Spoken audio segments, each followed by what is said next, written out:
Welcome, my friends. Today we're going to talk about the elephant in the room with my buddy Ed. Ed, how you doing today? I'm doing well, Phil. Thank you for asking me. How are you doing? I'm doing awesome. Always better to have you, Ed. So I'm glad that we're here today talking about challenges faced by minority project managers, including women. We're going to Mm, talk about this topic, Ed, and I'm curious to know what you have seen, because what I have seen with my ears close to the ground and people I mentor, train, and coach, I hear that historically there's been this feeling of marginalization, people feeling they've been excluded from leadership.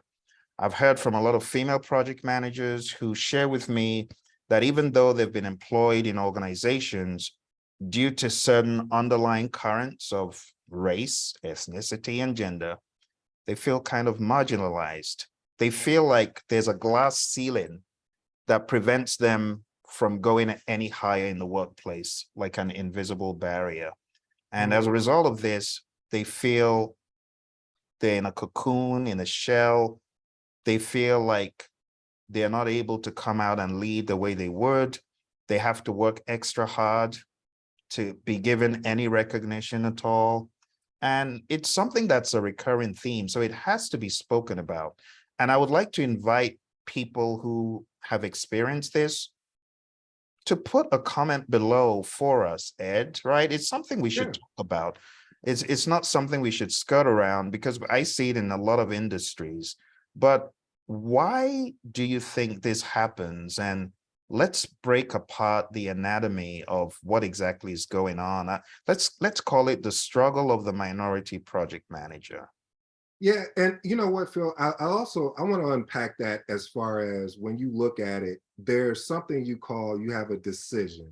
One thing I loved, I was recently listening to Myron Golden. He was talking about the difference between decision and choice. So you have a choice. There was an old story where there was a little kid that would walk past this dog, and the dog would bark and just yell all the time. And finally, the kid asked the old man, sir, every time I walk past, I always hear this dog yelling and crying, and it's like, what's going on? Like, and and the old man said, listen, son, this dog is laying on an old nail. And he said, every time he comes to sit on this porch, he lays on this old nail. He said, I don't know why. He said, I've tried to, get him to get off of it, and he just wouldn't. So I use that story as a lane, or let's call it the hover lane, that I'm with you, Phil, so we can ride in the hover lane, meaning that we get a access to a faster lane. And what I realize is you have a choice or a decision, and that you better make a decision and say, you know what, I understand what's going on here. I'm not able to change it. I'm not able to have the impact that I need.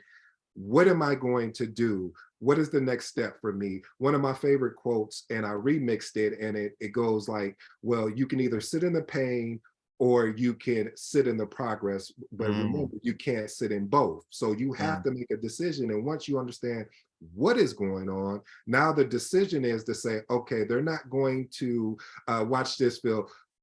They're only tolerating me over here. Let me go somewhere where they're going to celebrate me. So it's mm, better to go look where you're going to be celebrated. And you say, well, Phil and Ed, how do I know where I'm going to be celebrated? Well, then you have to go in and have that experience. You have to understand, it's sort of like anything in life, what you're looking for. If I was looking for a place of residence to go, I would say, well, these are the things I'm looking for. Maybe if I was looking to purchase a home, maybe I want a two-story home with three mm. bedrooms or four bedrooms. And that's what you have to do when you walk into a job situation, that your career situation that you're looking into. And if it doesn't offer that, what was the point of you putting in that work that you've done, whether you got your PMP, your CAPM, your Mm. AMP, your degrees? What was the point of all that for? The reason why you did that, and watch how Phil, I already see him smiling, I'm gonna hand it over to him. It created options for you. Mm. Your turn. I love it. I love it, Ed. And I like the direction where you're taking it, because, it will be easy for us to focus on the regular suspects, right? The historical inequalities, the stereotypes and the biases, lack of representation, and just the whole unconscious bias. A lot of folks who do this, they don't even know they're doing it. Sometimes you have minorities doing it to other minorities. So let's keep the record 100, let's not just say it's all against, no, sometimes it's minorities doing this against other minorities. Other little microaggressions that you might feel, just things that have escalated into you feeling I'm no good. So because you feel these microaggressions and marginalization, there tends to be an imposter syndrome. I'm not good. But I like where you took it, Ed, because now you're making us focus on the more important issues, which are not with the people who might be exhibiting those biases towards minorities, but it really comes down to the minorities. So what are you going to do? Let's not play the victim card. Let's now take the law into our hands and help ourselves, right? Let's not stay in a position where you're marginalized or you're not appreciated. So I like what you said. Number one, confidence building. As we've worked for our PMPs, we've worked to be great project managers. Why not wear the mantle of greatness by really having that confidence in yourself? So again, it goes back to the individual. Are you confident about your abilities? Did you really study as you were going through the hard knocks of PMP, or did you get it on a platter? Because if you did, you should be confident, right? You should have skills that you are able to market. And I want to put it back on folks watching who are like, oh yeah, that sounds like me. What am I going to do? Well, you should be looking for mentorship and coaching to elevate your game. Every great leader, they understand the power of mentoring and coaching. So elevate your game through mentoring and coaching. I'd also say networking. What's that saying, Ed? You're the sum total of the 5 people around you, or you're the 5 divided by 1. And if you have people that are downtrodden in their thinking and are paralyzed in their thinking, then that's who you're going to be. But if you see yourself in a network of individuals who think great, then your game will be elevated. And advocate for yourself. Don't hesitate to speak up about your accomplishments. If you don't toot your horn, ain't nobody going to toot it for you. And I realized this coming to America, because I remember the very first interview I went for, the second interview actually, because the first one was a disaster. The second one, the guy who interviewed me said, you're rather, quiet, you're rather passive, you're not really outspoken. Our customer will chew you out. And it took me getting to understand how the culture in America works. It's very different from in the UK. Here, you have to advocate for yourself. So you got to speak up for yourself. You got to speak up for what you can do. And you got to make your contributions visible to your colleagues, to your supervisors, to your higher ups. They got to see what you're doing, right? And then address biases. Don't just feel, oh, I got to shut up. Someone's being mean and aggressive, very aggressive, passive aggressive towards you, and you just feel like, oh, I'm just going to cocoon into a little shell like, an infant. Don't do that. Challenge. And I'm not saying be obnoxious or braggadocious. That's not what I'm saying, but you can't always be the tiny little mouse in the corner getting all the abuse rained on you. If you're not being treated fairly, you've got options, right? So when you're comfortable with it, I would highly recommend addressing whatever microaggressions directly. I would also recommend talking to your HR. That's what HR is there for. So don't just feel I'm helpless, I'm hopeless, I'm just going to stay here until, I find something else. No, try your best to address these things. What do you think, Ed? Yeah, and that's, as I was listening to you, Phil, I agree. Reason why I moved away from the elephant in the room is because the elephant is already in the room. Everyone that looks like you and I already knows this. And when I say knows this, meaning we feel this pain, but I love what the Eagle said, Joe Eagle, he said, what are we going to do about it? What are you going to do about it? We know this. So if we started really focusing on the options that are out there for us, and some people may have to go into business for their own self and create their own project management firm and take it that way. And it may be a slow progress, but It's options. And what's the whole point of going through a project management leadership institute and not doing more with your life and becoming 1% better? So Mm, yes, Phil, I could have focused on things that I've experienced in my career, and it probably would have made this video go viral. Seriously, we would have shut down the internet. However, we're here to help people, and the only way to help people is to give them options. When you give someone option, that's the whole reason why I said you went to school to, if you went and got a degree, why did you go? To create options. mm, mhm, Why did you go after a CAPM or PMP?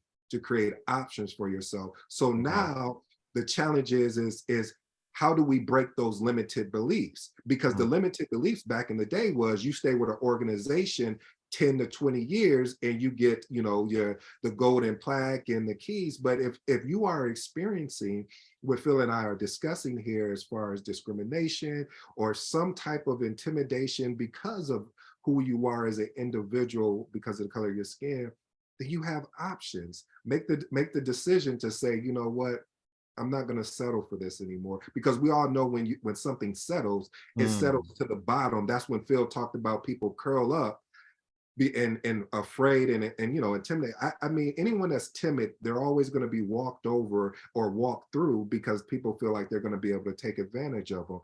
That's why when you walk into someone's house, they have before you walk in, most of the time they'll have a rug outside to say wipe your feet off, but you don't want to be that rug. You want to be better. You want to be the house that they're walking into. You miss that. mm, What I'm saying to you is that this is happening. This is most evident. Yes, we mm, know it's out there, but we have to make sure that we take the appropriate actions in doing things that's outside of the box. We never mm. talk about sales in project management. We never talk about True. mindset.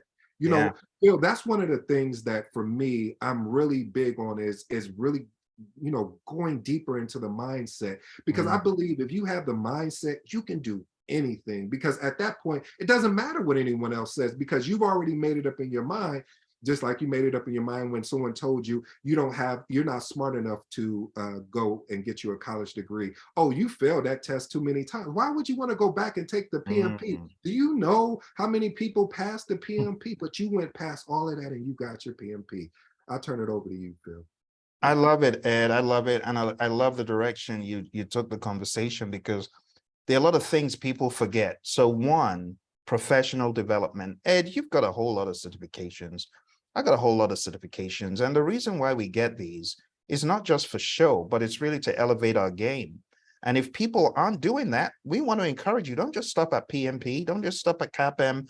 Up the ante, right? Invest in your professional development, attend workshops, conferences, training sessions to expand your knowledge and skills, and embrace leadership opportunities. A lot of people are like, oh, I feel like I can't do this. And you're shying away from leadership opportunities. You need to step up your game, embrace these opportunities. If the boss asks people, who wants to do this hard project, your hand should shoot up, because that's you seizing the opportunity to be a walking billboard of excellence. So why wouldn't you choose the hard stuff, the tough stuff? It's going to toughen you up and it's going to elevate you when you make it happen, except you don't believe in yourself. If you believe in yourself, you know that you're going to do everything possible. Like in the words of Will Smith, I know he's not the most popular person right now. Well, maybe people have forgiven him. One of the things he said, he's going to stay on that treadmill, that it's either he dies on that treadmill or you give up. One of them, but he's not getting off that treadmill. I want to encourage you to, in the same token, stay on that treadmill. Just do, right? Another thing that we forget to do is to build allies. My mentor, John Maxwell, he talks about the real formula. How to be a success is all about relationships first, equipping others, having a positive mental attitude, and being a great leader. But the aspect of relationships, when it comes to allies, I feel that there's a lot of opportunity there for some of our friends, women, minorities. You got to rally together to support each other. You got to rally together to support the greater good of each other. So find your allies. I also want to recommend, for those my friends who don't spend enough time thinking about self-care, because a lot of them usually have so many dependents or people that they're caring about without caring for themselves. you cannot be at your best if you're not caring for yourself. So think about the mental health, the physical aspect, not to make it a fitness preaching session, but you know what I mean? If the body is not sound, then the mind, is going to be off. And if the mind is not sound, the body is going to be off. So they are both important. You cannot say, yeah, my mental health is good, but then in terms of your physical health, you're not paying attention to it. So these are little things that help you be at your peak. Like for me, when I'm training and coaching and I'm on the road, I'm grateful for the gym because it elevates my physical state, which helps my mental state. And my mental state in turn catalyzes my physical state to go do something about how I'm feeling. So all of this stuff is interconnected, my friends. You got to do your professional bit. You got to create allies. You got to think about mental health. You got to stay informed. Like some people are clueless. They've got no idea that AI is taking over the world of project management. And guess what? When AI finally hits, they're going to be people like, what happened? They're going to be looking around. Don't be like that, right? Stay informed. Be a researcher. And then set clear boundaries as far as your workload is concerned to prevent burnout. Some people grinding away, they're like little chipmunks. And at the end of the day, there's nothing to show for it. Like Ed was saying, you got to build your own brand and your own business. Some of you are just working for the man, working, not doing anything for yourself. Is that how you want to leave this planet without a legacy, without anything? Oh, he worked for one of the biggest corporations. And then what happened? He died. He died. And that's all. No legacy for the fam. Nothing. Come on now. So I want to encourage you. I know from some of the cultures, the minority cultures, they're really big on hard work. But don't just do hard work. Work smart. Work smart. Think about building your own brand. And some other cultures that I'm associated with, they're always thinking about a house, belongings. But no, change your mindset. Think about things that will transcend your being here. I'm not talking about a house. Houses are good, right? Material things can only go so far, but a legacy, a brand, a thought, if that's your inclination, I want to encourage you to pursue it. I also want to encourage you to advocate for inclusion, right? Speak up for others. You may not be feeling what others are feeling, but speak up for others, right? This is the work that my sister by blood actually does by encouraging people in that field of diversity and inclusion. Because a lot of people, they're just clueless. They're like, oh, I didn't know my actions were discriminatory. Yes, they are. So educate people, help them see not everyone who does this does it mindfully. Some are just, it's an unconscious bias, So educate yourself, educate others, and it's a daily thing. It doesn't happen in a day. Ed, this stuff isn't ever gonna like magically disappear across the entire face of the earth, is it, Ed? No, it isn't. And that's the thing, one of the things, Phil, I love about what you do at PLI is that you teach real world. What does that even mean? Meaning that things that are actually happening in real time, meaning that at the job or any transitions that you're trying to make, but also on top of that, the importance of reading where you're at and where you're going. So for instance, Phil talked about challenging, pushing back and they, but let's have a strategy. Let's go read the 48 Laws of Power. Let's go read 33 Strategies of War by Robert Greene. Why am I telling you to read these books? Because this is the type of content that will allow you to think more strategically and allow you to think less emotionally and more logically. Because sometimes, let's be honest, we family here, we family. Some things that do happen to us, I'm not saying everything, because there's a lot that does happen that we just like, yeah, that was messed up. But some things that do happen to us, may have allowed our emotions to get in the way. And when our emotions get in the way, they start directing us in all different directions that it took us away from the original thing. I don't know how many times I've gotten into an argument and I was like, what was we arguing about? Because I can't even remember. But what I'm also saying too is to have that strategic approach, be logical. Okay, this is happening, or this has happened. What am I Mm, going to do about it? Am I going to go to HR? Am I going to go talk to my supervisor? What are the steps I'm going to do? But see, also the important thing is getting around individuals. And again, I keep plugging the Project Leadership Institute, because it's a great safe environment for you to come to have that dialogue, to say, hey, I'm thinking about doing this. What do you think, based on and there's probably 40 to 50, 60 years worth of experience in that room that you mm, can get feedback on and say, hey, you know what?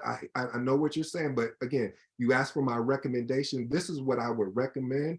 And then at the end of the day, it's sort of like taking the CAPM, PMP, or whatever. You got four choices. Cross out ones that doesn't make sense, and then which one that you're going to go with that. But it's all about making sure that you can get in a like-minded room. And when I say like-minded, I don't mean that Phil and I are definitely different when it comes to certain things. And I learn from him, he can learn from me. But most of all, I'm learning a lot from him. But the whole point is that you want to get around someone that stretches you, that grows you. Just don't get in a room just because they look like you. Get in a room because mm, they push you. yeah. That they and I'm all about because they look, but make sure that they bring some type of value Mm, to the table. Just don't have them show up and they got their to-go place. Ooh, I like that. See, a lot of people want to show up with their to-go plates and they never want to show up with the actual food. So, or say, you know what, even though I didn't bring no food, I want to help you wash the dishes. I'm yeah. only speaking from experience because this has actually happened to me. So I'm only saying that in a real life Mm, aspect of things, or just to say, family, look, things are going to happen, but how you choose to deal with them is going to be up to you. Are you going to be intimidated? Are mm, you going to take action? Are you just going to let it pass you by and just say, oh, forget about it? And then over time, what you don't want to happen, you know what I would love to do, Phil? I would love one day that we take a camera, and we may do this. I may be able to talk Phil into it one day when he gets some time, because he's putting out some amazing content and books. But what I'm saying is that go to the retirement home and mm, just we can line up 10 conversations and say, you know what?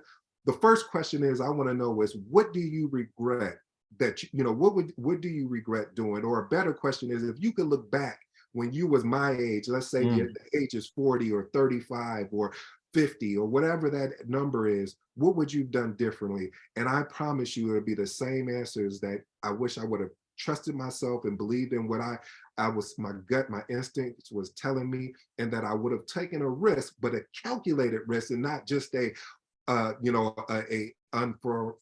risk that doesn't make sense. So I'll leave you with that. Your turn, Phil. I love it, Ed. And just to round up, I really appreciate these nuggets.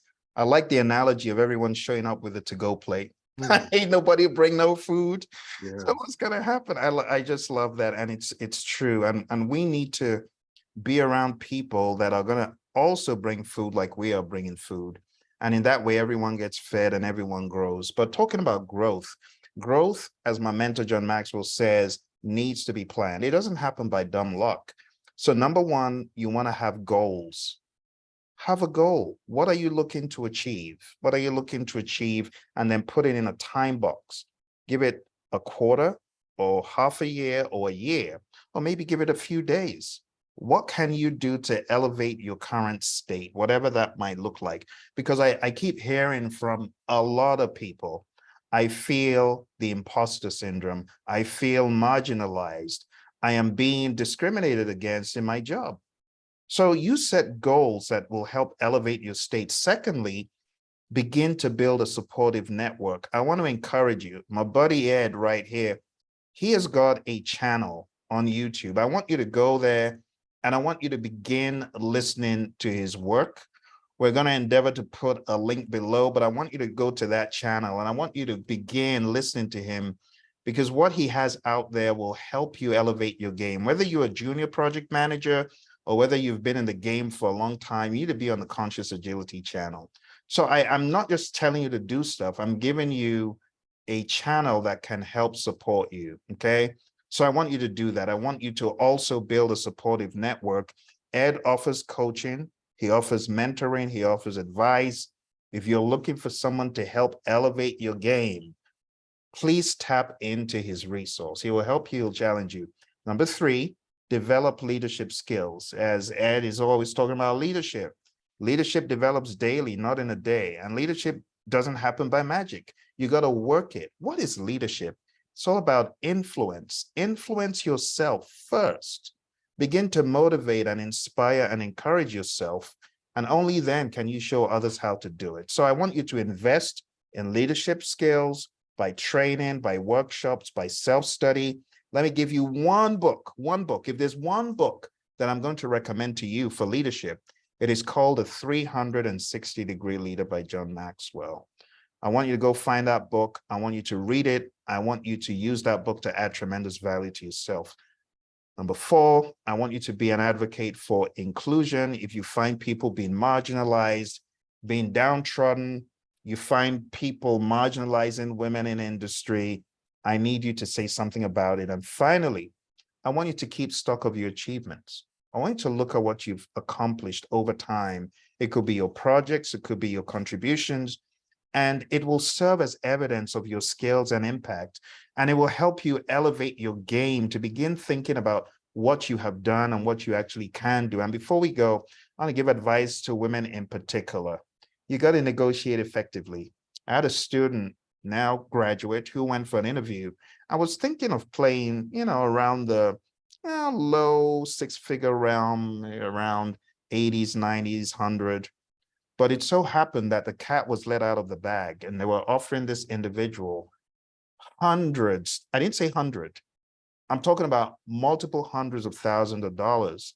Now, if that individual had gone in and had played small and had negotiated ineffectively by shortchanging herself, she wouldn't have got that job. So you got to understand that you are worth probably more than you think. Whatever you think you're worth, do a fact check. If you're honest, do a fact check and go to PMI's Pulse of the Profession reports, the salary surveys, and get an analysis of how much do I know? How much am I looking to be paid? I guarantee you, in a lot of instances, you might just be shortchanging yourself. Secondly, seek leadership roles. Don't keep looking for the tiny little dwarf, Snow White and the Seven Dwarf kind of roles. No, there are better roles for you. A lot of you are so dwarfed in how you see yourself, which is sad. Don't do that. Look for leadership roles. You might be amazed at what is out there for you. Seek mentorship, seek sponsorship. Like I said, find people like Ed that can help you, that can spend time with you, mentor, train, and coach you to excellence. Continuously learn. And last but not least, I want to give you one final piece of advice. Don't just work. Lots of you making money. You ain't spending the money on yourself. Some people I say, what did you do for yourself since you got certified? And they're like deer in the headlights. Seriously? No, you're making some money. Spend some of it on yourself, right? Spend some of it on enjoying life with your loved ones, or even just you, right? What have you done for yourself lately? Begins with self-love. Ed, I'll let you round up. Well, it's funny. This would be a good tagline. And you remember, Janet Jackson had this song where she says, "What have you done for me lately?"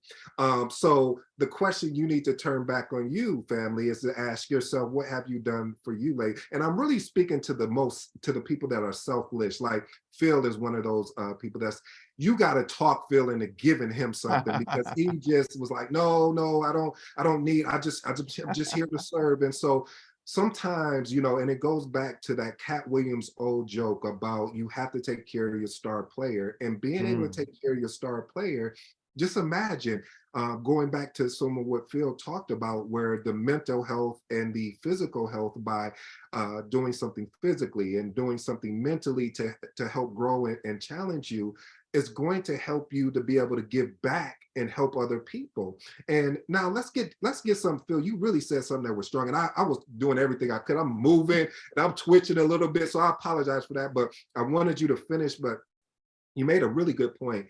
We have to stop running from the leadership opportunities, because the only way we're going to be able to change the dynamics of some of the cultures that do currently exist is to get into those positions, to get into those roles. And being able to get into those roles will allow us to open up the doors to see, because I don't care. Diversity for me, I will take that any day over just a one set formula mindset, because it just doesn't do it. Diversity, having all these different thoughts and views really helps grow and enrich an organization. So I'm so sorry for those organizations that don't have that, but for those that do, I salute you. I thank you for seeing the value in having diversity. And for women, when it comes to negotiation, I'm sorry, I repeated myself twice. I did that on purpose. There's an excellent book by, I think it's Chris Voss, called Never Split the Difference. Yeah. Never Split the Difference. Please go get that on audio. Please get that on your Kindle. Or, turn your vehicle, if you're commuting to work, as Zig Ziglar talked about, turn your vehicle into a library, turn it into a learning library where you're learning different things of where you're at in your career. Again, that was a previous statement. So make sure that you want to do that, because what you're doing is you're setting yourself up for success. And you don't know the door that you're opening, the people that's going to be coming behind you. You don't know the people that are going to be standing on your shoulder. So Phil is counting on you. I'm counting on you. I just ask that you don't do no more or no less than you're willing to give. Maybe you missed that. Let me slow that down. What I'm meaning is that you have to be willing to go through, and as Eric talks about, go get something for that pain. You went through the pain. Now let's go get something for it. You felt neglected. Now let's go get something for it. So I'll leave you with that. I love it. Thank you very much, Ed. And take a look below, because you're going to find a link to Ed's channel and other content that can help you. Thank you very much. Great spending time with you, Ed, and lovely friends out there. Thank you, Phil. Beautiful Thank time you. with you as well. Cheers.